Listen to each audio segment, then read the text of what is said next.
Lectura del Santo Evangelio según San Mateo. Al enterarse Jesús de que habían arrestado a Juan, se retiró a Galilea. Dejando Nazaret, se estableció en Cafarnaún, junto al mar, en el territorio de Zabulón y Neftalí, para que se cumpliera lo dicho por medio del profeta Isaías. Tierra de Zabulón y tierra de Neftalí, camino del mar, al otro del Jordán, Galilea de los gentiles. El pueblo que habitaba en tinieblas vio una luz grande. A los que habitaban en tierra y sombras de muerte, una luz les brilló. Desde entonces comenzó Jesús a predicar diciendo: «Convertíos, porque está cerca el reino de los cielos».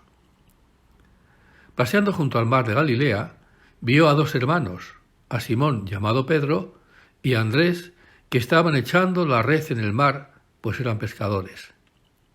Les dijo: «Venid en pos de mí, y os haré pescadores de hombres». Inmediatamente dejaron las redes y lo siguieron. Y pasando adelante vio a otros dos hermanos, a Santiago, hijo de Zebedeo, y a Juan, su hermano, que estaban en la barca repasando las redes con Zebedeo, su padre, y los llamó. Inmediatamente dejaron la barca y a su padre y lo siguieron. Jesús recorría toda Galilea, enseñando en sus sinagogas, proclamando el Evangelio del reino y curando toda enfermedad y toda dolencia en el pueblo. Palabra del Señor. El domingo pasado veíamos cómo Juan Bautista señalaba a Jesús como el Cordero de Dios que quita el pecado del mundo y que también es el Hijo de Dios. Había visto posarse el Espíritu sobre él en forma de paloma. Juan había despertado una gran expectación ante la llegada del Mesías. Hoy Jesús nos dio cuenta el relato de Mateo, cómo al enterarse de que Juan ha sido encarcelado, se retira a Galilea, vuelve a su tierra. En el círculo de los discípulos de Juan el Bautista ha sido un golpe muy duro, de tristeza, de preocupación, porque los poderes, en este caso de Herodes y algunos más, han hecho callar o quieren hacer callar la voz del profeta, la voz de Juan el Bautista. Aparentemente, los poderes de este mundo, como ahora en el caso de Juan, triunfan, vencen. Y Jesús, que se retira a Galilea, sale de la zona de Jerusalén, donde están reunidos, donde viven y se gestionan los grandes poderes en Israel, se marcha a Galilea, la Galilea de los gentiles, indicándonos así Mateo cómo él va a una tierra donde es muy abierta, medio pagana, a todas realidades. Por tanto, ahí va a empezar su ministerio público dedicado a todas las naciones, no solamente al pueblo de Israel. Esa misma realidad ya nos plantea un interrogante importante, o una cuestión tan actual como siempre: cómo los poderes de este mundo siempre van a intentar callar la voz del profeta, la voz de la verdad, la voz de la justicia, la voz de la honradez y la responsabilidad, la voz del bien, en nombre de su poder, en aras de su poder.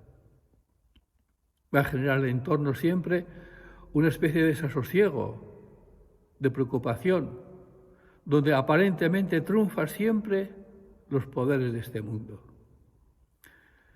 Jesús, al retirarse a Galilea, guarda distancia sobre él, sobre esa realidad, sobre ese contexto. Igual también a nosotros nos está indicando y señalando que también hay que guardar distancia de esos poderes, realidades sociales humanas que no van en pro de la verdad, del bien común o de la justicia. Habrá que guardar una distancia también en torno a ellos. Lo que parecía que la voz del profeta se acallaba es el momento para que entonces Jesús llegue y levante su voz. Convertíos, porque el reino de Dios está cerca. Es la buena noticia de Jesús.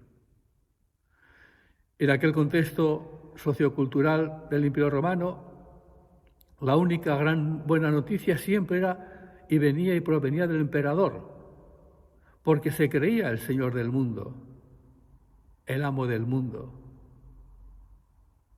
Ante el anuncio de Jesús, de su evangelio, de su buena noticia, está en esa voz crítica, denunciando esa postura y reclamando que el único Señor del mundo y la historia es Dios.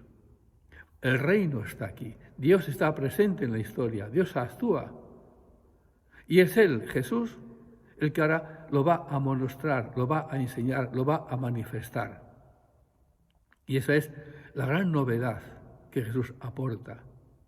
Reclama la mirada hacia Él para que vean que en un país de tinieblas van a ver cómo Dios sigue siendo el Dios de Israel, el Señor de la vida y de la historia. En ese contexto, Jesús toma una decisión. Llama a Pedro, Santiago, Andrés y Juan.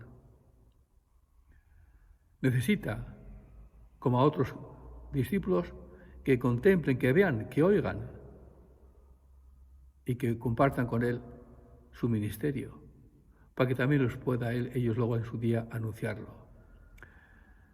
Una vez que los ha llamado, nos hace ver también caer en otra cuenta, en otro aspecto importante.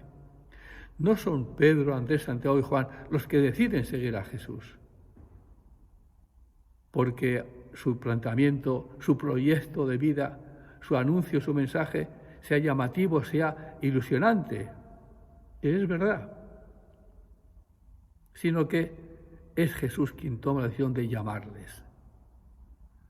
A nosotros como cristianos también tenemos que reconocer que el seguimiento de Jesús es siempre, si es auténtico, respuesta a la llamada de Dios, a la llamada de Jesús, a que le sigamos, a estar con Él.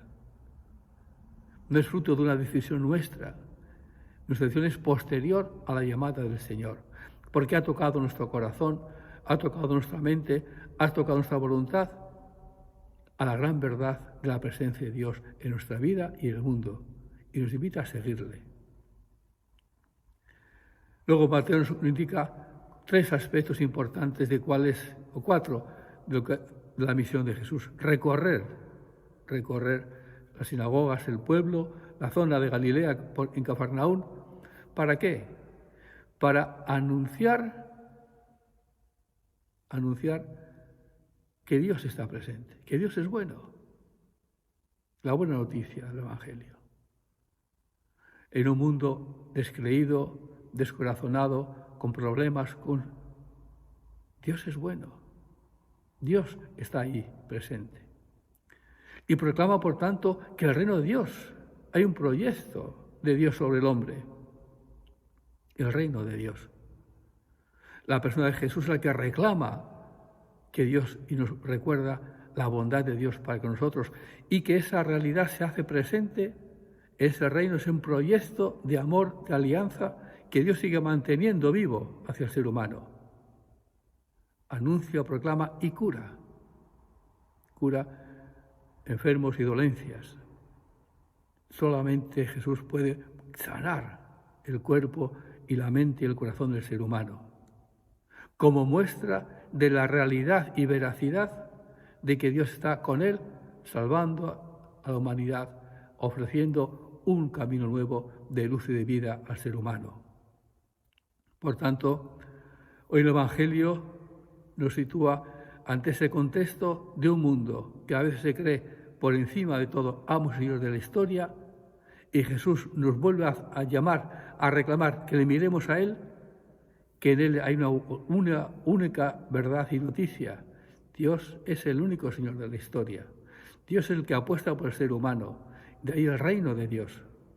Y es donde, acogiendo su llamada, podemos nosotros continuar su misión como Pedro, Santiago, Andrés y Juan. ¿Para qué?